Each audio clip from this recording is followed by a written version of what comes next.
The church in America is going to suffer so terribly.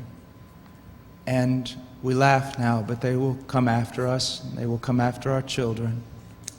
They will close the net around us while we are playing soccer mom and soccer dad, while we are arguing over so many little things and mesmerized by so many trinkets.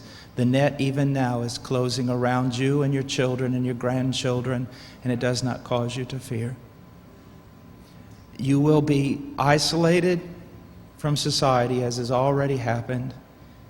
Anyone who tries to run for office who actually believes the Bible will be considered a lunatic until finally we are silenced. We will be called things that we're not and persecuted not for being followers of Christ, but for being radical fundamentalists who do not know the true way of Christ, which of course is love and tolerance. You'll go down as the greatest bigots and haters of mankind in history. They've already come after your children, and for most of you, they got them. They got them through the public schools and indoctrination, and the university and indoctrination, and then you wonder why your children come out not serving the Lord. It's because you fed them right into the devil's mouth. So little by little, the net is closing around, and then it's not little by little. Look how fast things are going downhill just in a matter of weeks. Matter of weeks. But at the same time, know this. Persecution is always meant for evil, but God always means it for good. And is it not better to suffer in this life, to have an extra weight of glory in heaven? You must settle this in your mind. This is the one thing I want to say over and over. Do not believe. Down through history, you have a wrong idea of martyrdom and persecution. You think that these men were persecuted and martyred for their sincere faith in Jesus Christ. That was the real reason, but no one heard that publicly.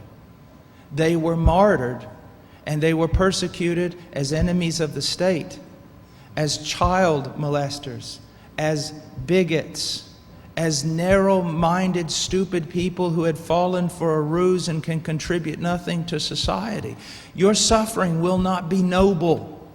So your mind must be filled with the Word of God when all people persecute you and turn on you. And if the Spirit of God in common grace pulls back and you see even your children and your grandchildren tossing in the lot that you should die. This is no game. You want revival and awakening, but know this. For the most part, great awakenings have come only preceding great national catastrophes or the persecution of the church. I believe God is bringing a great awakening, but I believe that He is raising up young men who are strong in trust in the providence of God to be able to wade through the hell that's going to break loose on us. And it will be on us before we even recognize it. Unless in God's providence, He is not done. He is not done. Now note, this is not silly talk. Apart from a great awakening, these things are going to come upon you. Be ready to lose your homes, your cars, and everything.